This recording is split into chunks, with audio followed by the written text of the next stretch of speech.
Today's video is about sampling soils. We're gonna make sure that you know how to sample the soil, but you also know how to tell other people how to sample soil. So that means that the assignment you have is to make a protocol on how you sample the soil to answer the hypothesis that you chose to, or the question that you chose to ask, or your scientific hypothesis.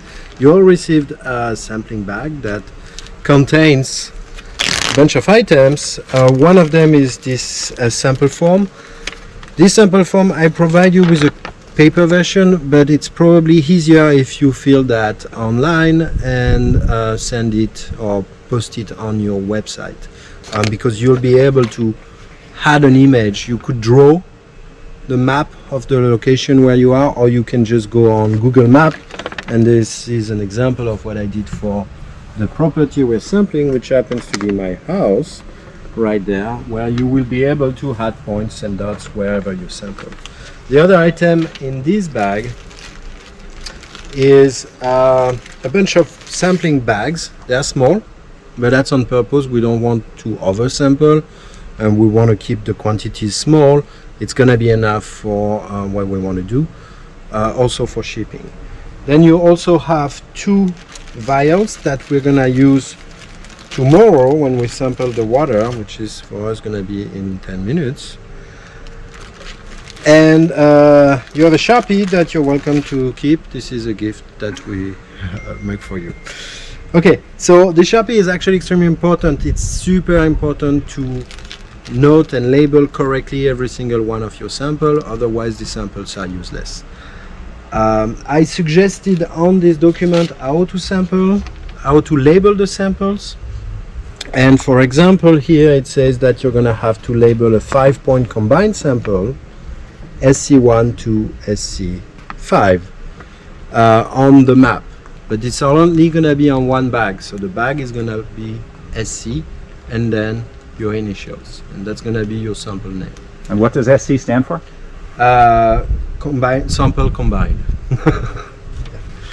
So if you do the reading, which you have to do, you will see today that we're using the EPA way of sampling for lead in soil. There's a very particular protocol that is listed for that, and this combined sample or sample combined 5-point sample is something that the EPA wants when they do a site assessment for contamination. I will drive you through what it means and how we do the sampling for that. So now the next step is to know what are we going to sample. So you've thought about lead behavior in the environment. I've thought about that. I know this house, and it's a good idea to have a good knowledge of where you are sampling as well. In this case, this is where I live since 5 or 4 years, 6 years actually. And I know that there are different buildings. This is the garage. Here there is another building that is the main house, and then there's a mudroom that is attached. And all of these buildings have actually been constructed at different times. We also know that these buildings were painted with lead. It is a prime example of what happens when lead paint is been applied on a building and then over painted. What we have here is regular titanium paint that I actually applied this coat 3 years ago, and underneath this gray lizard-like looking, and don't touch that with your fingers, do like I do, is lead paint. So what we see clearly is a different behavior between the two paint, and here we have the lead paint that was advertised as a paint that doesn't flake, etc., and that's what we see. It goes out in fine powder.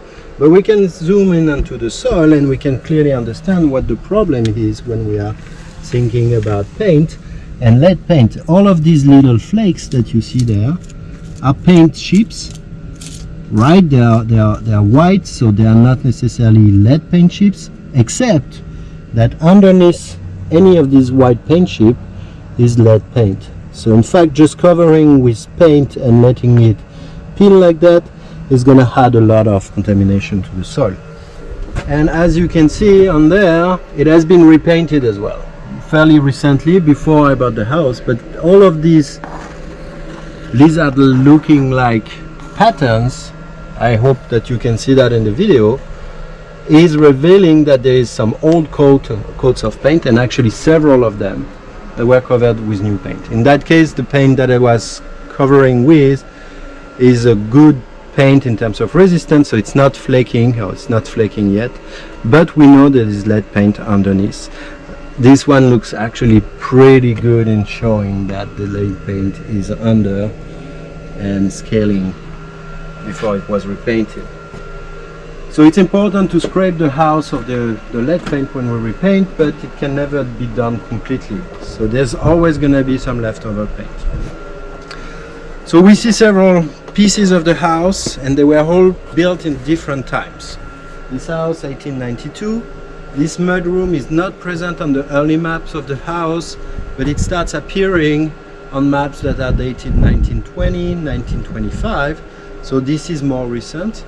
And the garage that is behind there doesn't show any evidence of old paint underneath, and in fact was built in the 80s or 90s. There is actually maybe some paint there, but my analysis using the XRF shows that there is actually no lead on there.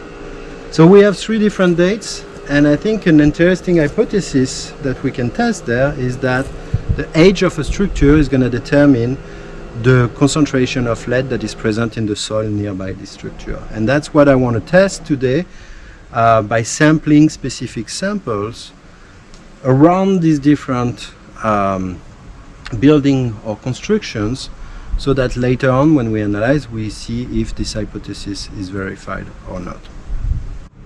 So now what we're going to do is sample. We're going to sample to have answered this question that we have, whether the age of structure influences the concentration of lead, but we also show you how to sample this 5-point combined sample, and that's what I'm going to start with. Before any starting, it's important to list and make sure that you have all the material available, and all of that is actually very well described in the EPA sampling protocol that you have as a reading. But make a list of the material that you need. You need some kind of scoop to sample. Just a regular scoop like that is great. In fact, it's better to avoid any gardening tool, because these gardening tools are often coated with chromium, and chromium may contain some traces of lead or may interfere with the XRF when we analyze for lead. So just a regular spoon. It can be a metal spoon, it can be a plastic spoon, any kind of tool that you have that will allow you to scoop out some soil is important. For this 5-point sample, I use a bowl. You can use any kind of container that will allow you to put several samples in one place and mix it before you put it in the bag. Because putting it directly in the bag, 5 samples, may not be really a well-mixed sample at the end. So it's important to have, it could be a yogurt box, it could be a glass, it could be a mug, any kind of a plate even. All right, and I also have kitchen towel, it could be toilet paper, it could be some tissues, whatever you have available, because before sampling and in between samples, it's important to just wipe the tool. Make sure you don't have to use water. Make sure that you wipe everything, including the handle where there may be dust that sticks, and the edges of the spoon where actually dust sticks more often. We should make sure that this is clean. In this case, I washed it just before, so I know it's clean. Wipe it, make sure there is nothing in there as well. And then we're gonna start the sampling. So this 5-point sampling basically is to represent what is the average value of lead for a given property. If you have a small property, you try to think about where would it make sense to have 5 samples. In this case, I have a fairly large property actually for Burlington. What I decided to do is 2 samples that are close to the house, 2 samples that are away from the house, and 1 sample that is somewhere in between. And I hope it's gonna be representative of what we have there. Now again, knowledge of the place where you are is important. I know that there are some places in my yard, like this spot there, where I should not sample. because there was a hole there that my son dug when he was young, and I added some new soil later on. So it's not necessarily representative of the entire backyard. But I know that this spot here is more representative of the backyard. If you have a spotchy ground like that, it's actually the easiest to sample. Because what we want to sample when we sample lead, and it's really related to the video about lead behavior in the environment, is the top surface of the soil, not the vegetation. So in this case, I don't have vegetation. I'll show you when we have vegetation what we do. But I'm just gonna scrape the top inch, not more, the top inch of soil. And we can think about the top inch of soil, and why only the top inch. It's because lead is not mobile in the environment. It stays in the solid phase. That was the main information on the video for Friday. And this is also where people, kids in particular, will be more affected by contacting the soil. They play with the topsoil. The dust that the wind blows off comes from the topsoil. The animals, the plants, take nutrients from the topsoil. So that's really what is the most important to sample. So you take 1 inch of the topsoil,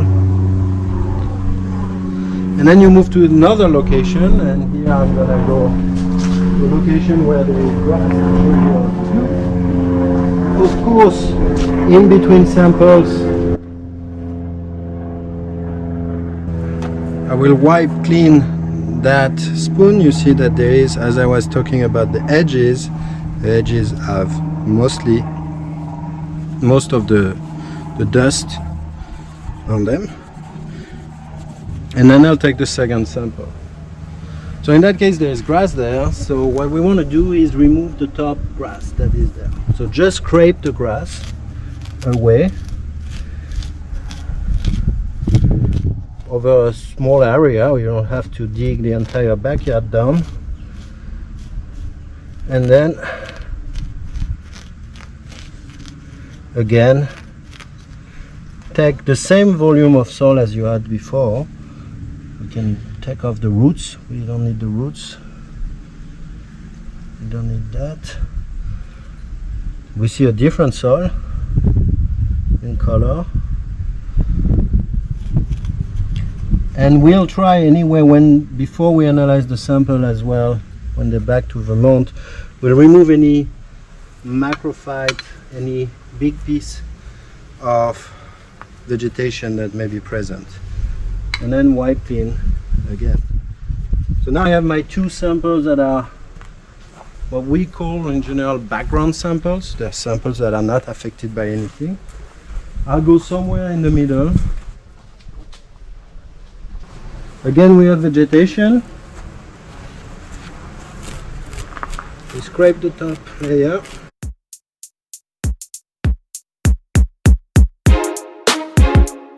Don't go too deep, really. It's important to stay at the same depth for all your samples. You can take a larger area if there's too many roots.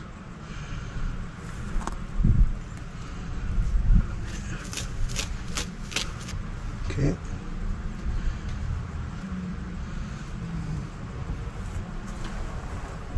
And we have here our third sample. And the final 2 samples are going to be from the house itself, the drip zone, so the zone that is really nearby the house. Maybe we'll take one here and then one on the side. There is always that question, and I myself ask myself that question very often. Should I make sure that I don't have paint chips or I do have paint chips? If you have paint chips, your number is going to skyrocket. The value for this lead concentration there is in the order of 200,000 ppm. That's 20% lead. A typical value for a soil that is not contaminated is between 50 and 100 ppm. So see how much one paint chip will affect your reading.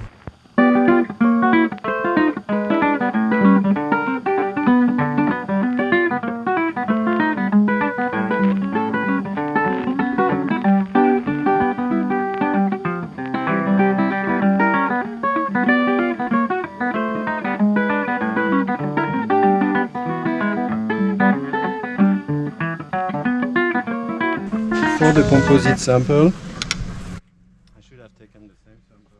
Oh, pay attention as well. There is a reason why there is all these flowers right there and all this vegetation, and that I don't mow the lawn very well there. It's that I don't want to have access to this drip zone. So I maintain some kind of chaotic landscape on purpose. Okay, so we'll take here a sample, the line of sample from the drip zone.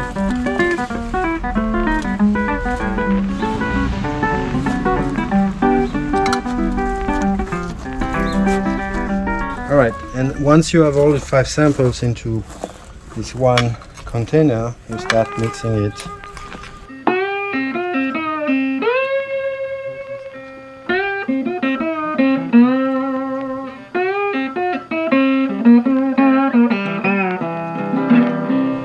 Alright, so that's a lot of soil.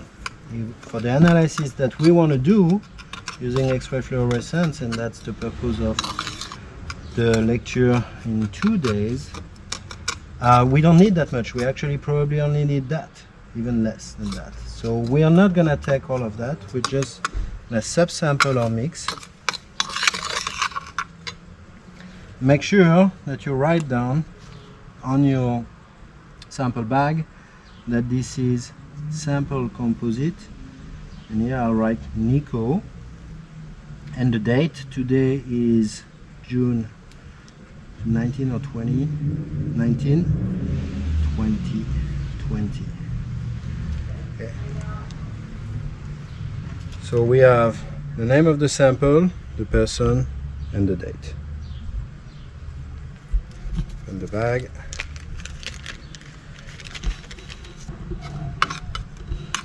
And take a representative sample. So don't do that too much, because it will only take the fine particles. Try to be homogeneous and just randomly taking the sample. I would say that 2 scoops like that is enough. We don't want to have too heavy samples to ship back. Close it well, and this is your first sample. It's a good idea to try to expel the air so it doesn't pop during shipping. First sample, this first sample is ready. I'm just gonna put it back in the main sample. And now I can use my map here and add where I took my samples. So I had 1 sample there.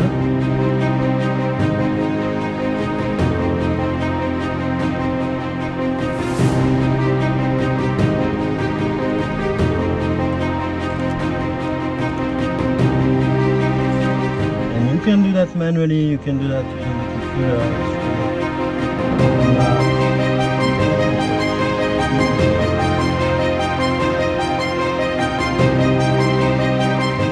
And I'll be able to copy paste that image into the sample form.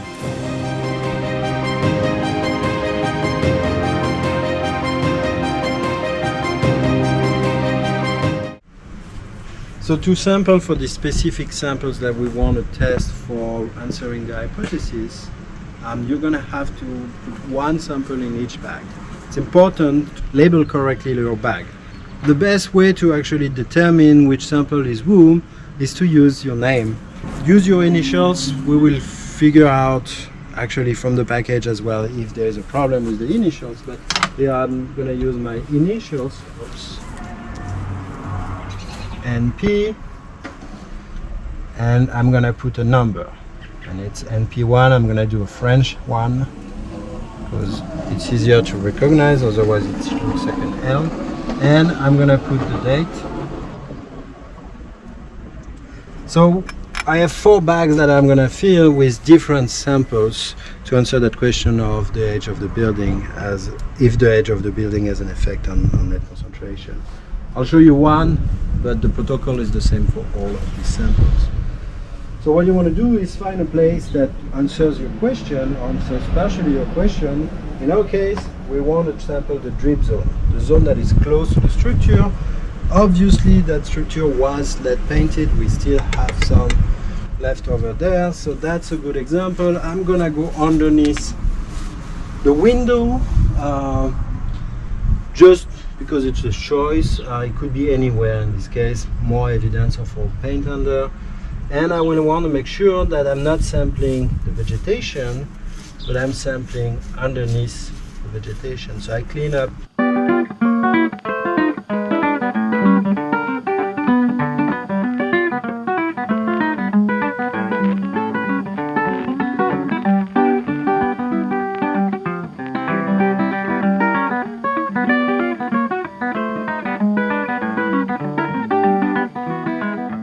And in fact, I don't need more than that.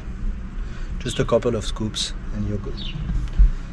Close the sample bag and make sure that you record on your map where the sample was taken with the name, in this case NP1.